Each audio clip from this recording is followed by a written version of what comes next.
इसके बाद आता था मुक्त पतन। सर जी फ्री मुक्त फॉल। पतन, हाँ फ्री फॉल।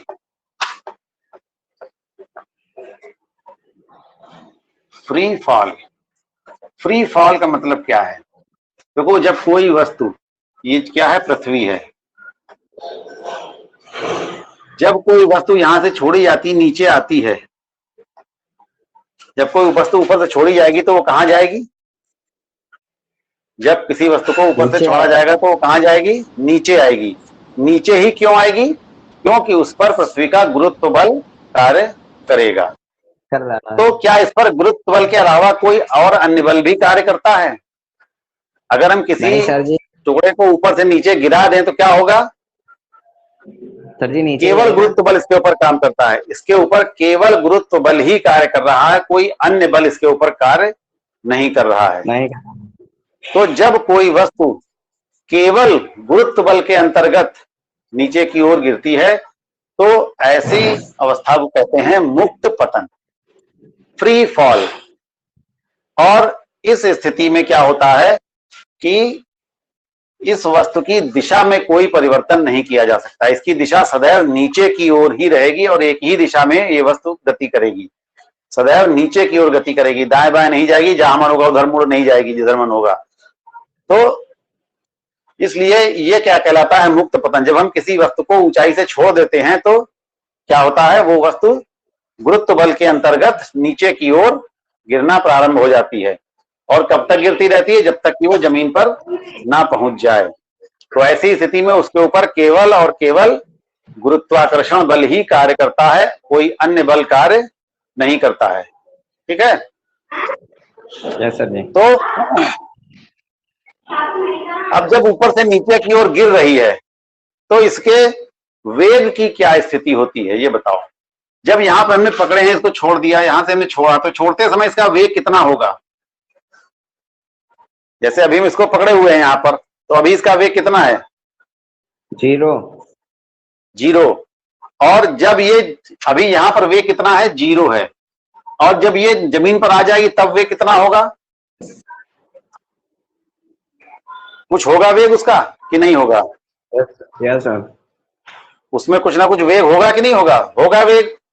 तो यहां पर कुछ ना कुछ वेग होगा, यहां पर वेग 0 होगा, यानी यहां पर वेग दूसरा होगा और यहां पर वेग कुछ और होगा। तो यानी इन दोनों वेग में अंतर होगा। तो इस वाले वेग को हम क्या कहेंगे? प्रारंभिक वेग, यानी u बराबर 0। तो यहां पर क्या हो जाएगा? u का मान, ये प्रारंभिक वेग कहलाएगा और ये बाद का वेग कहलाएगा। तो प्रारंभिक वेग क्या हो जाएगा? 0। और ये क्या कहलाएगा? v। तो u तो 0 होगा, v का मान अधिकतम होगा। और यहां से जब वो नीचे की ओर गिरेगी तो उसका वेग यहां पर कुछ कम होगा, यहां पर और ज्यादा होगा, यहां पर और ज्यादा होगा, यहां पर और ज्यादा होगा, यहां पर, यानी जैसे जैसे वो वस्तु नीचे आती जाएगी क्या होगा? उसका वेग क्या होगा? ज्यादा होगा। ज्यादा होगा, यानी बढ़ता जाएगा। जैसे जैसे नीचे आती जाएगी उसका वेग बढ़ता जाएगा। यानी इस वस्तु के वेग में हर क्षण परिवर्तन होता रहेगा। जैसे जैसे वो नीचे गिरेगी तो गिरते समय क्या होगा? हर क्षण उसके वेग में परिवर्तन होता रहेगा। यहां पर कुछ और होगा, यहां पर कुछ और होगा, यहां पर कुछ और होगा, हर बार क्या होगा? बढ़ता चला जाएगा। जैसे जैसे वो नीचे आती जाएगी हर बिंदु पर इसका वेग क्या होगा? बढ़ता चला जाएगा। यानी वेग में परिवर्तन हो रहा है और यहां से यहां तक आने में उसको कुछ समय भी लगेगा, ऊपर से नीचे तक आने में उसको कुछ समय भी लगेगा। तो पहली बात तो यह होगा कि जब कोई वस्तु मुक्त रूप से गिरती है नीचे की ओर तो उसके वेग में परिवर्तन होता है। ठीक, वेग में परिवर्तन, वेग में परिवर्तन। ठीक, और इस परिवर्तन को होने में कुछ समय भी लगेगा। ठीक, तो जो भी समय लगेगा अगर हम इसको समय से भाग कर दें तो ये क्या बन जाएगा? वेग में परिवर्तन बटे समय। तो तुम जानते हो कि वेग में परिवर्तन बटे समय क्या चीज होती है? क्या चीज होती है बताओ?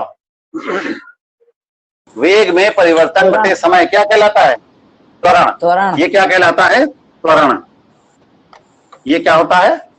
त्वरण। यानी इसका मतलब ये हो गया कि जब कोई वस्तु ऊपर से नीचे की ओर गिरती है तो इसमें कुछ ना कुछ त्वरण उत्पन्न हो जाता है, हो जाएगा ना, क्योंकि वेग में परिवर्तन होगा उसके, और जहां पर भी वेग में परिवर्तन होगा, चाहे वो जमीन पर चल रही हो चाहे ऊपर से नीचे गिर रही हो, अगर गति करती हुई किसी भी वस्तु के वेग में परिवर्तन होगा तो इसका मतलब है वहां पर त्वरण है। अब चाहे वो धनात्मक त्वरण हो चाहे ऋणात्मक त्वरण हो, उसमें त्वरण कुछ ना कुछ जरूर होगा। बिना त्वरण के वेग में परिवर्तन नहीं हो सकता, या यूं कहें कि वेग में परिवर्तन के बिना त्वरण नहीं हो सकता। वेग में परिवर्तन की दर को थोड़ा कहते हैं। हाँ, यानी त्वरण और वेग में परिवर्तन दोनों एक दूसरे से मिलते जुलते हैं। जब वेग में परिवर्तन होगा तो उस परिवर्तन में कुछ ना कुछ समय लगेगा, और उस समय के कारण उसमें कुछ ना कुछ त्वरण उत्पन्न हो जाएगा। तो यहां पर इस वस्तु में भी त्वरण है। तुमने इससे पहले पढ़ा था, जब कोई वस्तु जमीन पर गति करती है सीधी रेखा में, तो भी और उसका वेग बढ़ता जा रहा हो अगर धीरे धीरे करके, तो भी उस वस्तु में त्वरण होता है। तो वहां पर उसको हम केवल त्वरण कहते थे। अब चूंकि यहां पर ये जो त्वरण है ये किस कारण से पैदा हो रहा है बताओ। त्वरण का मतलब हुआ वेग में परिवर्तन की दर, यानी वेग में जो परिवर्तन हो रहा है उसका कारण क्या है? जो गुरुत्व बल के कारण। गुरुत्व बल के कारण, यानी जो वेग में परिवर्तन हो रहा है उसका कारण क्या है? गुरुत्व बल। यानी पृथ्वी जो है उसको अपनी ओर खींच रही है, इस वजह से उसकी रफ्तार बढ़ती चली जा रही है, नीचे तक आते आते उसकी रफ्तार क्या हो रही है? बढ़ रही है। तो यानी ये जो वेग में परिवर्तन है, जो त्वरण है, इसमें जो वेग में तो इसमें जो त्वरण उत्पन्न हो गया है, इसका कारण क्या है? गुरुत्व बल।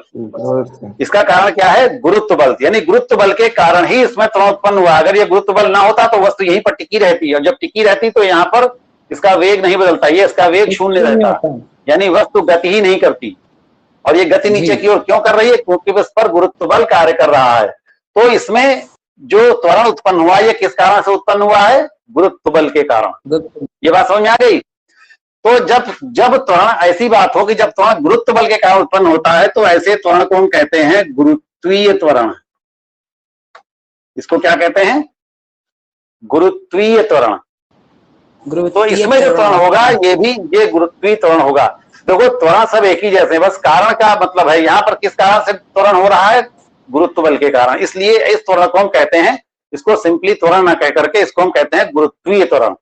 तो वहां पर हम त्वरण को किससे दिखाते थे? ए से। ठीक, वहां पर त्वरण को हम कैसे प्रदर्शित करते थे? ए से। यहां पर इस गुरुत्वीय त्वरण जी को हम क्या प्रदर्शित करते हैं? इसको जी से कहते हैं, इसको स्मॉल जी से प्रदर्शित करते हैं। ठीक, तो गुरुत्वीय त्वरण को हम स्मॉल जी से प्रदर्शित करते हैं। और इसका मात्रक क्या होगा? मात्रक वही इसका होगा जो वहां पर होता है, मीटर प्रति सेकंड स्क्वायर।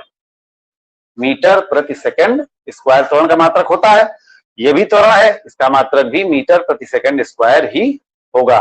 बस फर्क इतना होगा कि वहां पर हम जब सीधी रेखा में गति होती है, जमीन पर गति होती है, तो वहां पर हम त्वरण को ए कहते हैं, स्मॉल ए, और यहां पर जो गुरुत्वीय त्वरण होता है, इस गुरुत्वीय त्वरण को हम कहते हैं स्मॉल जी।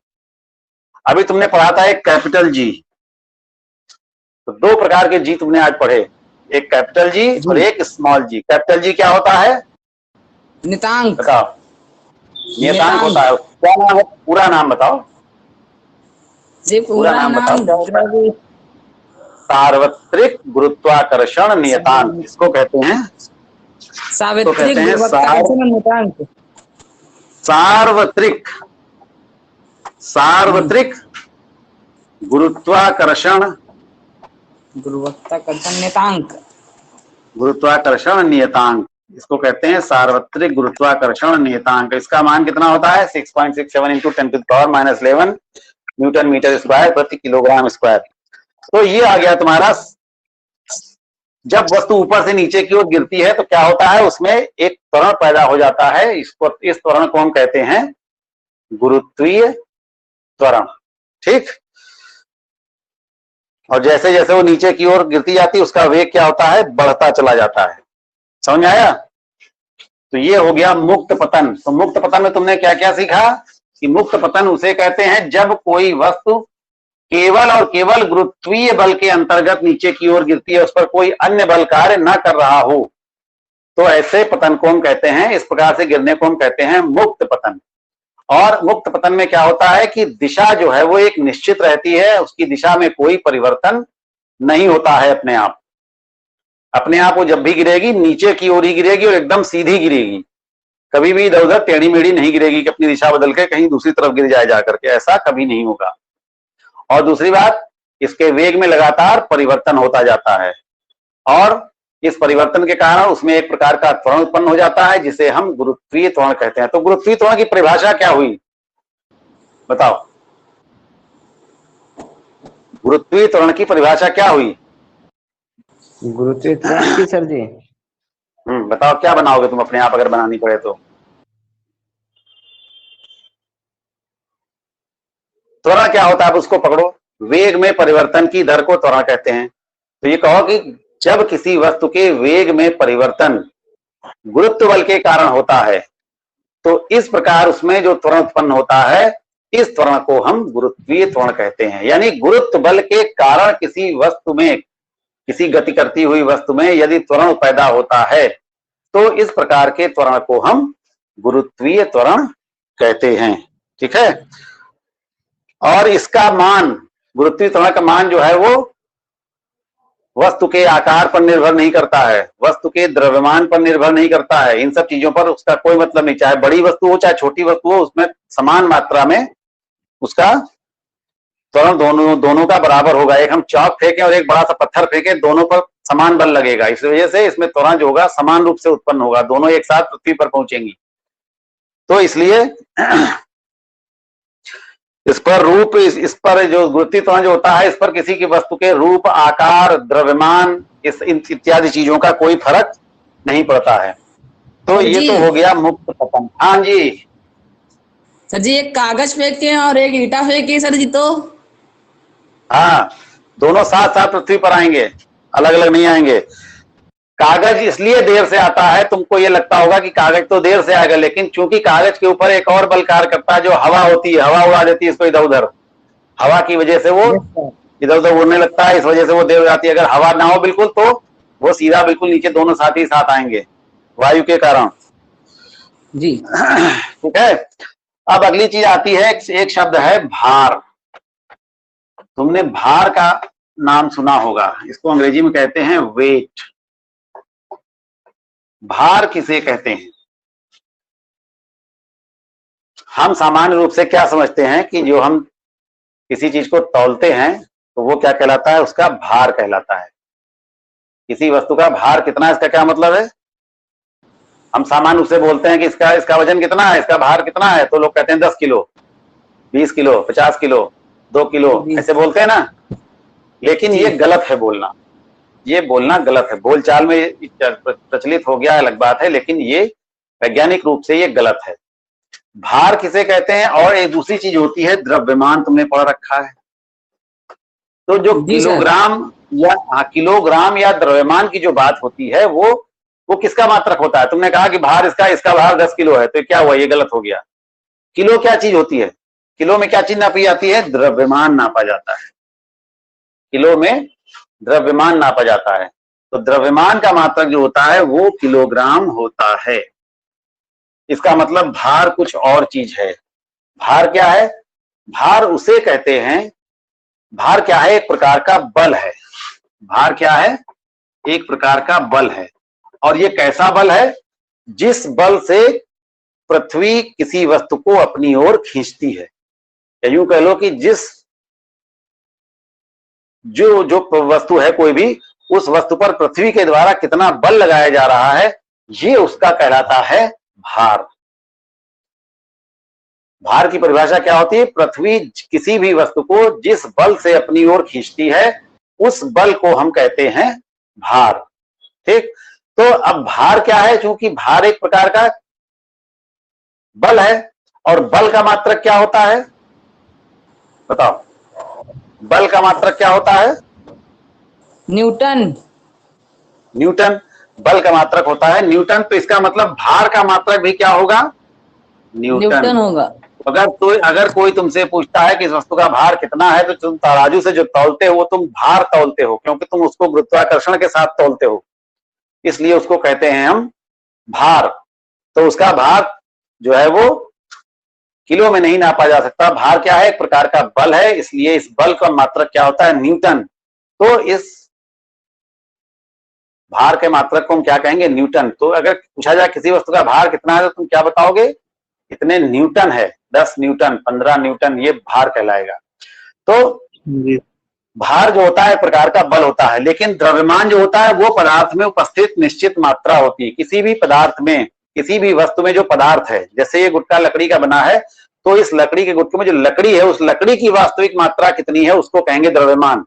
और इस द्रव्यमान को पृथ्वी अपने बल, जितने बल से अपनी ओर खींचेगी, ये इसका कहलाएगा भार। समझ में आया? द्रव्यमान जो होता है उसको नापते हैं हम भौतिक तुला से। द्रव्यमान को नापने का जो तराजू होता है उसको कहते हैं भौतिक तुला, फिजिकल बैलेंस। और इसको नापते हैं कमानीदार तुला से या किसी भी सामान्य तुला से, कमानीदार तुला से। तो ये किसी भी जो हम तराजू इस्तेमाल करते हैं तौलने के लिए, वो क्या होता है? वो हमारा सामान्य तराजू होता है, और उससे हम क्या तौलते हैं? भार तौलते हैं, द्रव्यमान नहीं तौलते हैं। द्रव्यमान तौलने के लिए क्या होती है? भौतिक तुला होती है, और द्रव्यमान तौलने के लिए हम भौतिक तुला का इस्तेमाल करते हैं। और ये तुमको सिर्फ प्रयोगशालाओं में मिलेगी, बाजारों में नहीं मिलेगी किसी के यहाँ। भौतिक तुला से सिर्फ उसका द्रव्यमान नापा जाता है। द्रव्यमान का मतलब क्या होता है? किसी वस्तु में पदार्थ की जो निश्चित मात्रा है, जैसे ये चौक है तो इसमें चौक कितनी है, इस चौक की मात्रा कितनी है, इसको कहेंगे इस चौक का द्रव्यमान। और इस चौक को पृथ्वी जितने बल से अपनी ओर खींचेगी उसको कहेंगे इस वस्तु का, इस चौक का भार। तो इसमें फर्क होता है, ठीक। तो यहां पर भार क्या होता है? एक प्रकार का बल है। और बल निकालने का तरीका क्या होता है? बल किसके बराबर होता है? तुमने क्या पढ़ा है? M गुणे A, ठीक। बल तुमने क्या पढ़ा है? M गुणे A, यानी बल बराबर होता है द्रव्यमान गुणे त्वरण। ये तुमने सूत्र पढ़ा है पिछले पाठ में, तुमने ये सूत्र पढ़ा था, F बराबर ma, यानी किसी वस्तु पर लगाया गया बल जो होता है वो उसके द्रव्यमान तथा उसमें उत्पन्न त्वरण के गुणनफल का बराबर होता है।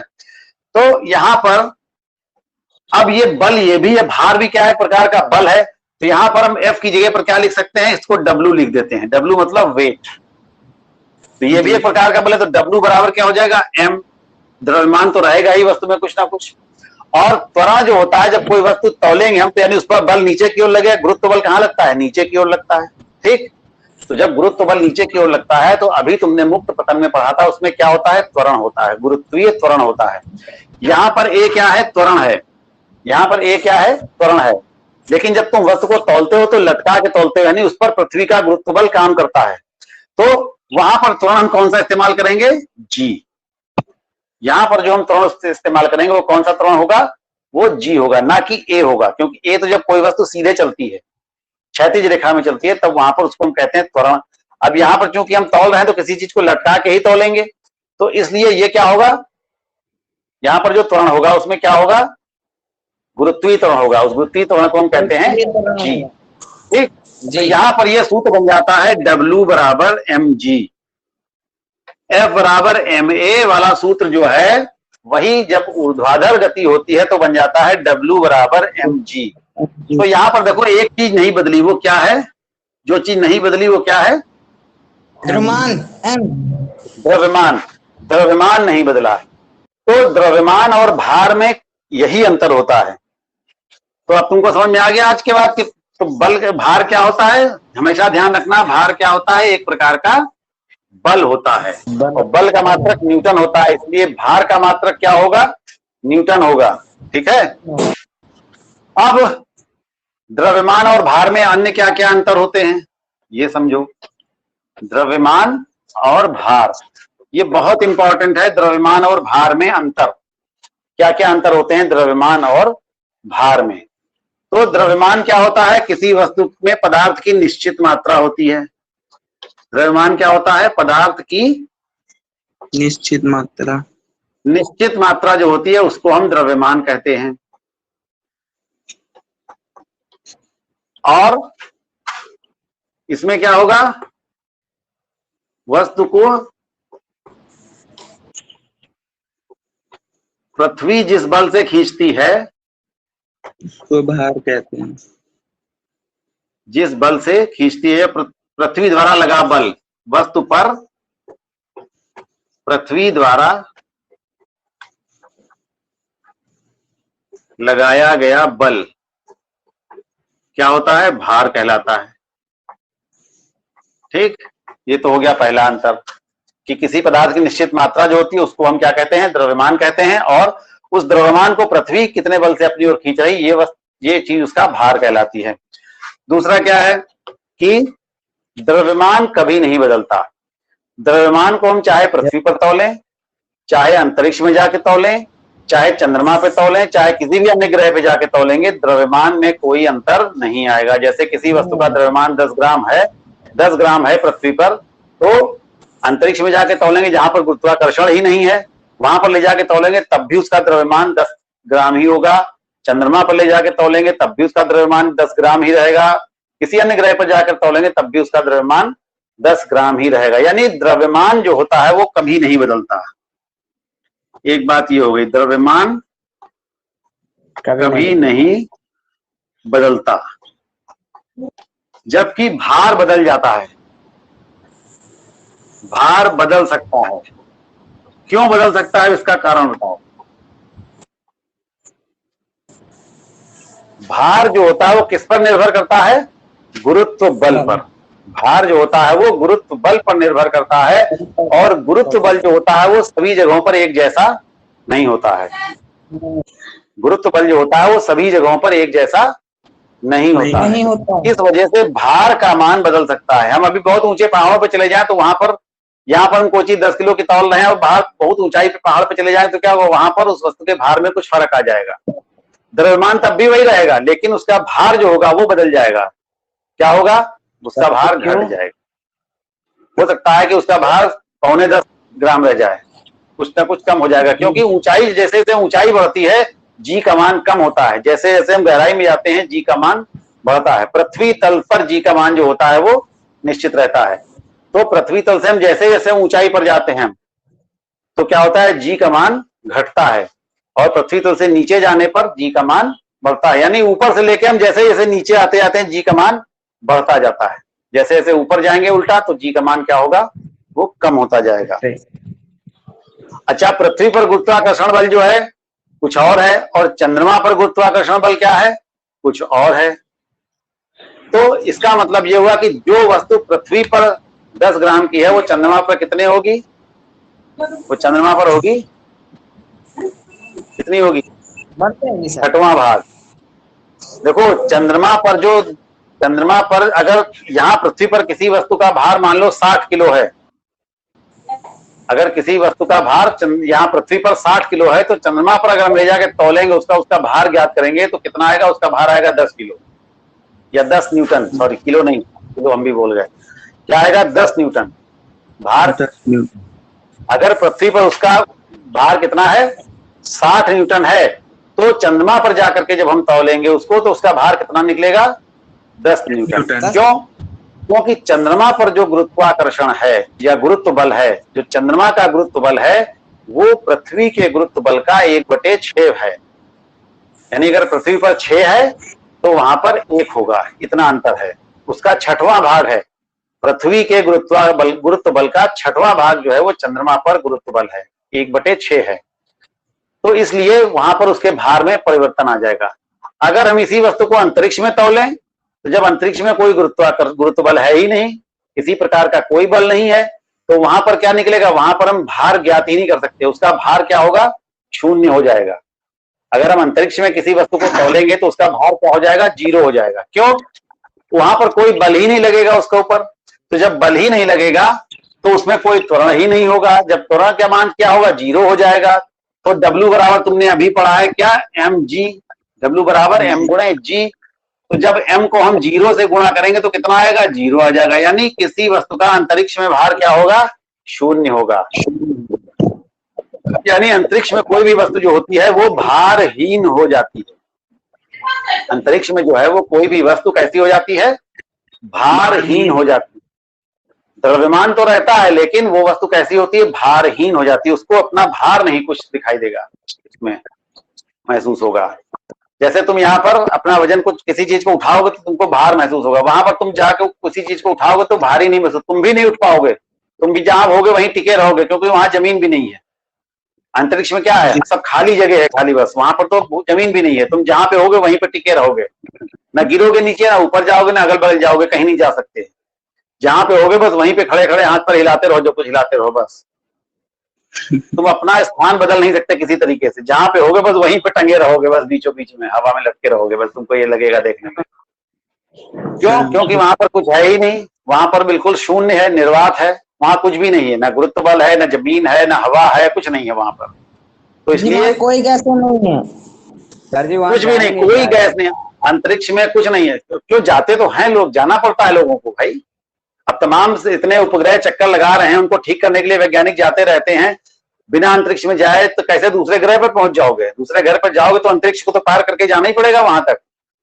तो वहां पर हम विभिन्न उपकरणों के द्वारा जाते हैं, हमारे यान होते हैं ऐसे जो जिनके भीतर हम ग्रेविटेशन बनाते हैं। तुमने देखा होगा अक्सर जो अंतरिक्ष यान के अंदर जो होते हैं सब उड़ते रहते हैं, तुमको उड़ते उड़ते जैसे दिखाई देते हैं सब। तो वो इसीलिए, क्योंकि वहां पर वो सब भारहीनता की स्थिति होती है, वहां पर किसी का कोई भार ही नहीं होता, सब हल्के फुल्के, सब अपने जहां टिके वहीं टिके। अगर किसी को कहीं चलना है तो किसी न किसी खंबे में जो इधर उधर विमान में जो सब बीच बीच में पिलर वगैरह छोटे बहुत दीवार वार जो होती है उससे ठोकर मार मार के अपने चलते हैं। क्योंकि जड़त्व का नियम क्या है कि अगर चल देंगे तो चलते ही रहेंगे, रुके होंगे तो रुके ही रहेंगे, जब तक कि कोई बल न लगाया जाए। तो बल लगाने वाला वहां कोई है नहीं, तो क्या होगा? अगर एक बार तुम धक्का लगा के उड़े तो फिर बड़ी तेजी से उड़ते हुए चले जाओगे, जहां तुमको रास्ते में कोई ना कोई चीज पकड़नी पड़ेगी तब तुम रुक पाओगे। तो यान के अंदर ये सब इंतजाम किए जाते हैं चलने फिरने के लिए, लेकिन वहां पर भी यात्री क्या होता है, उड़ते रहते हैं। वहां पर भी यात्री यान के अंदर भी सब तैरते हुए से दिखाई देते हैं, लगता है हवा में तैर रहे हैं सब। तो जाकर बाहर विमान में कोई खराबी आ जाती है तो क्या, विमान में कोई खराबी आ जाती है तो क्या करते हैं, उनको बाहर निकलना पड़ता है अंतरिक्ष में। तो अपना वो स्पेस सूट वगैरह सब पहन के पूरा तब बाहर निकलते हैं, जिससे कि वहां का प्रभाव ना पड़े अंतरिक्ष का कोई उनके शरीर पर। और रस्सी से बांधे रहते हैं अपने आप को, विमान से एक रस्सी से बांधे रहते हैं अपने आप को, तब बाहर निकल करके अंतरिक्ष में वो जो कुछ भी खराबी आई होती है उसको ठीक करते हैं, फिर उसी रस्सी के सहारे वापस विमान के अंदर घुस पाते हैं। नहीं तो फिर अगर एक बार रस्सी छूट गई तो समझ लो फिर वो विमान अलग हो गया, वो अलग हो गया तो जहां टंगे वहीं टंगे रहेंगे बस, फिर जल्दी अंदर नहीं आ पाएंगे इतनी आसानी से। तो इसलिए वो रस्सी बांध करके ही बाहर निकलते हैं, जिससे कि रस्सी को पकड़ पकड़ के वो कम से कम आ जाते हैं अंदर या बाहर निकल जाते हैं। तो यानी भार जो होता है, बात यहां चल रही थी कि द्रव्यमान कभी नहीं बदलता है और भार जो होता है वो बदल सकता है। क्यों बदल सकता है? क्योंकि गुरुत्व बल का मान सभी स्थानों पर एक जैसा नहीं होता है। तो कहीं पर गुरुत्व बल का मान कम होता है, कहीं पर गुरुत्व बल का मान ज्यादा होता है, इसलिए भार भी जो होता है वो कहीं पर कम होगा, कहीं पर ज्यादा होगा। लेकिन द्रव्यमान सब जगहों पर बिल्कुल फिक्स रहेगा, द्रव्यमान कभी भी कम ज्यादा नहीं होता है। जिस वस्तु का जितना भी द्रव्यमान होगा वो निश्चित रहेगा। ठीक है? तो इसका मतलब है द्रव्यमान का मान कभी शून्य नहीं हो सकता, जबकि भार का मान शून्य हो सकता है। एक अंतर तुम यहां यह भी लिख सकते हो कि द्रव्यमान शून्य नहीं हो सकता, किसी भी वस्तु का द्रव्यमान शून्य नहीं हो सकता। क्यों? कोई भी वस्तु होगी उसमें कुछ ना कुछ द्रव्यमान तो होगा ही होगा। अगर वस्तु है तो उसका कुछ ना कुछ तो द्रव्यमान होगा ही, कितना भी कम हो कुछ ना कुछ तो होगा ही। एकदम जीरो कभी किसी वस्तु का नहीं हो सकता द्रव्यमान। लेकिन क्या होगा, भार जो है वो शून्य हो सकता है, भार शून्य हो सकता है। क्यों हो सकता है? अभी हमने तुमको बता दिया। ठीक है? अगर गुरुत्व बल बिल्कुल ना हो, अगर गुरुत्व बल बिल्कुल ना हो तो भार क्या हो जाएगा? शून्य हो जाएगा। चौथा अंतर क्या है? इसको हम भौतिक तुला से नापते हैं। अभी तुमको बताया, द्रव्यमान को किससे नापते हैं? भौतिक तुला द्वारा, भौतिक तुला द्वारा ज्ञात करते हैं। और इसको कैसे? कमानीदार तुला द्वारा, कमानीदार तुला, स्प्रिंग वाली तुला जो होती है, स्प्रिंग बैलेंस कहते हैं जिसको, कमानीदार तुला के द्वारा ज्ञात करते हैं। ठीक? ये द्रव्यमान क्या होती है? ये एक प्रकार की अदिश राशि है। द्रव्यमान कैसी राशि है? नंबर 5, ये अदिश राशि है। और ये कैसी राशि है? सदिश राशि है। क्योंकि भार, किसी वस्तु का भार सदैव किधर की ओर लगेगा? नीचे की ओर लगेगा, पृथ्वी की ओर। अगर तुम किसी बड़े से पत्थर के नीचे दब जाओ तो पत्थर का वजन तुम्हें किधर की ओर लगेगा? नीचे की ओर महसूस करोगा ना, पत्थर तुमको नीचे की ओर दबाएगा ना। जी सर। तो इसीलिए भार जो होगा वो सदैव किधर होगा? नीचे की ओर होगा। यानी भार में दिशा भी होती है। भार किस दिशा में होगा? भार सदैव पृथ्वी की दिशा में होगा, पृथ्वी की तरफ होगा, ठीक है, नीचे की ओर होगा। तो ये सब अंतर होते हैं द्रव्यमान और भार में। तो तुमको आज समझ में आया कि द्रव्यमान और भार में क्या क्या फर्क होता है। अभी तक सब लोग यही समझ रहे थे कि द्रव्यमान और भार एक ही चीज होती है, लेकिन ऐसा नहीं है।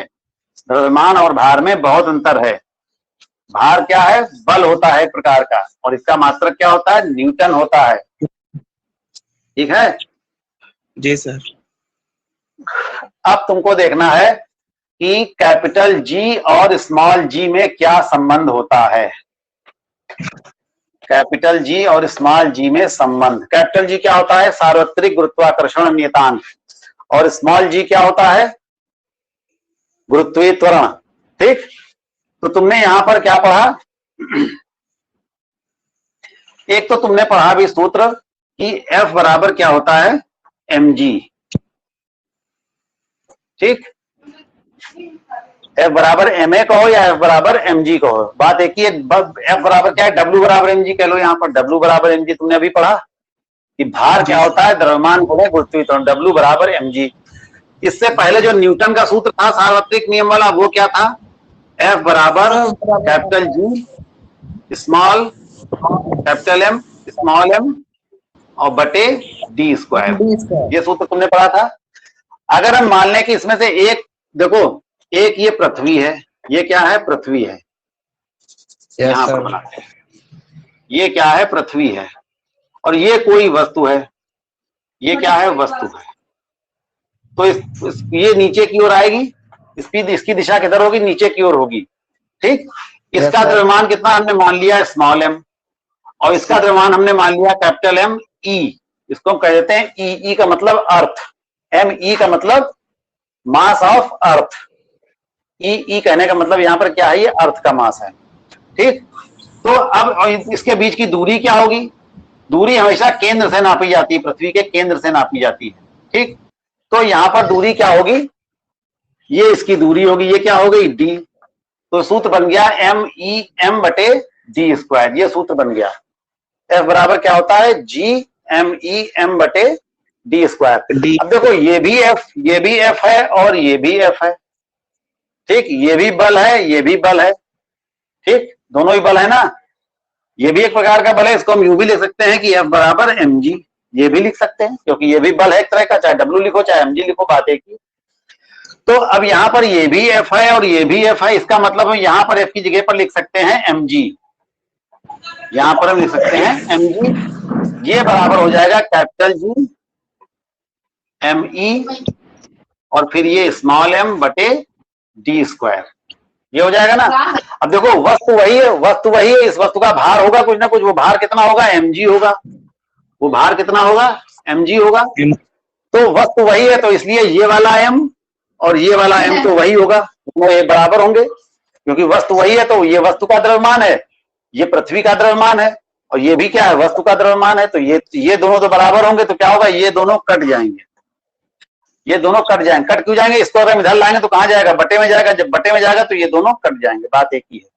तो ये सूत्र क्या बन जाता है, स्मॉल g बराबर कैपिटल G me बटे डी स्क्वायर। डी स्क्वायर की जगह पर कुछ जगह पर आर स्क्वायर भी लिखते हैं, यहाँ पर डी की जगह यहाँ पर इसको हम आर भी मान लेते हैं, इस वजह से इसको आर स्क्वायर भी लिखते हैं। आर मतलब होता है पृथ्वी की त्रिज्या, क्योंकि पृथ्वी पर कोई भी वस्तु रखी होती तो ये माना जाता है कि कितनी भी ऊंचाई पर रखी हो, लेकिन फिर भी पृथ्वी की त्रिज्या से जो वो होती है, पृथ्वी तो बहुत बड़ी है पृथ्वी, तो उसकी त्रिज्या भी क्या होगी, अगर मान लो इतनी बड़ी है पृथ्वी है, तो पृथ्वी का गोला तो बहुत बड़ा है ना, तो इसका केंद्र कहाँ होगा, यहाँ होगा। तो ये दूरी, ये त्रिज्या बहुत ज्यादा होगी। इसके वस्तु अगर थोड़ी सी भी ऊंचाई पर है तो वो दूरी जो होगी नहीं मानते हैं, केवल वो दूरी इतनी ज्यादा कम होती है कि उसको मानो या ना मानो कोई ज्यादा फर्क नहीं पड़ता है। इसलिए दूरी हमेशा पृथ्वी के केस में दूरी जो होती है पृथ्वी की त्रिज्या ही मान ली जाती है, बस दूरी जो होती है वो पृथ्वी की त्रिज्या को ही दूरी मान लेते हैं, उतना ही माना जाता है, क्योंकि वो बहुत नगण्य मान होता है। हाँ, व्यास का आधा त्रिज्या होती है। तो ये तुम्हारा इसका निकल आता है संबंध कि जी और स्मॉल जी और कैपिटल जी में क्या संबंध होता है, कि स्मॉल जी बराबर होता है कैपिटल जी गुणे एम ई बटे डी स्क्वायर, या इसको आर स्क्वायर भी लिख सकते हो यहाँ पर, जहां आर क्या है, पृथ्वी की त्रिज्या है, ठीक है। तो कैपिटल जी और स्मॉल जी में ये संबंध होता है। तो ये भी याद करो, ये भी एक नंबर पूछा जाता है कभी कभी कि कैपिटल जी तथा स्मॉल जी में क्या संबंध होता है। तो क्या संबंध लिखोगे, सूत्र लिखना होगा तुमको वहां पर, स्मॉल जी बराबर कैपिटल जी ME बटे R स्क्वायर, और सबके मान भी लिखने होंगे यहाँ पर कि जी क्या होता है, गुरुत्वीय त्वरण होता है, गुरुत्वीय त्वरण। कैपिटल जी क्या है, सार्वत्रिक गुरुत्वाकर्षण नियतांक, सार्वत्रिक गुरुत्वाकर्षण नियतांक हम शॉर्ट में लिखे दे रहे हैं। ME क्या है, पृथ्वी का द्रव्यमान,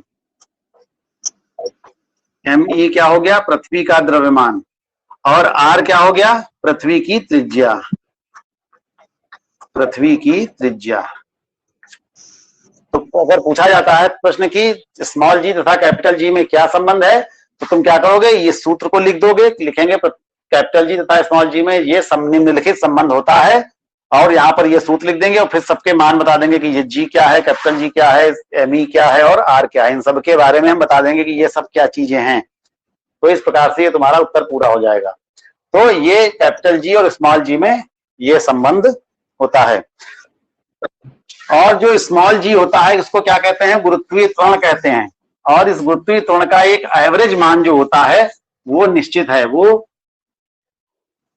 जब हम सवालों को लगाते हैं तो वहां पर, वैसे तो हम बताते यही है कि गुरुत्वीय त्वरण का मान सब जगह बदलता रहेगा, जी का मान बदलता है, क्योंकि गुरुत्वीय त्वरण किस वजह से होता है, गुरुत्वीय बल के कारण होता है, और गुरुत्वीय बल जो होता है वो सब जगह पर अलग अलग होता है। जैसे जैसे ऊंचाई पे जाएंगे गुरुत्वीय बल कम होता जाएगा, जैसे नीचे आएंगे गुरुत्वीय बल बढ़ता जाएगा, लेकिन एक एवरेज मान जो होता है जी का वो फिक्स रहता है। वो जी का मान कितना होता है, 9.8 मीटर प्रति सेकेंड स्क्वायर। ये मान भी याद करो, जी का मान कितना होता है, स्मॉल जी का मान 9.8 मीटर प्रति सेकेंड स्क्वायर होता है।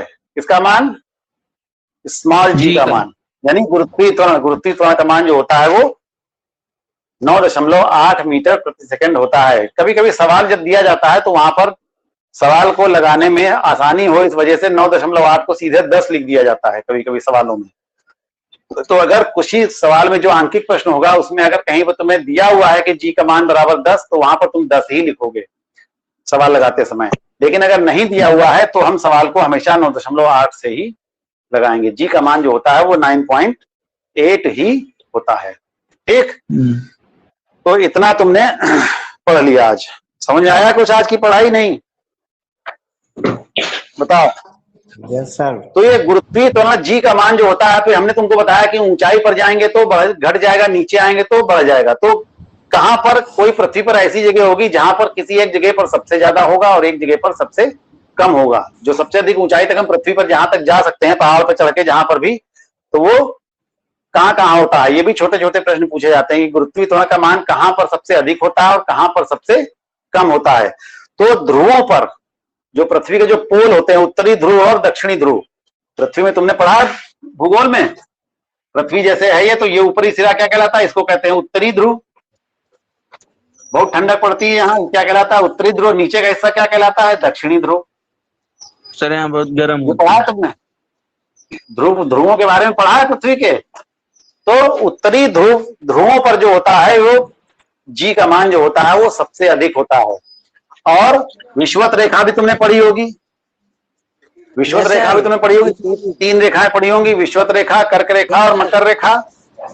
तो विषुवत रेखा के आसपास का जो इलाका होता है वहां पर जी का मान जो होता है वो सबसे कम होता है। विषुवत रेखा जो होती है वहां पर जी का मान जो होता है वो सबसे कम होता है। ठीक, तो चंद्रमा पर गुरुत्वीय त्वरण का मान कितना होता है, बताओ? अभी तुमको बता चुके हैं। चंद्रमा पर गुरुत्वीय त्वरण का मान कितना होता है, पृथ्वी के गुरुत्वीय त्वरण का 1/6 होता है। पृथ्वी पर जितना भी होगा उसका गुणे 1/6, 1/6। यानी तुमको ये बात लिखनी है कि पृथ्वी के गुरुत्वीय त्वरण की तुलना में चंद्रमा पर गुरुत्वीय त्वरण का मान 1/6 होता है। ठीक है जी सर। तो ये सब सवाल छोटे छोटे जो होते हैं ये हो जाते हैं। ठीक है, तो आज फिर अब इतना ही रखते हैं। अब इसके आगे फिर इस चैप्टर में कल पढ़ाएंगे।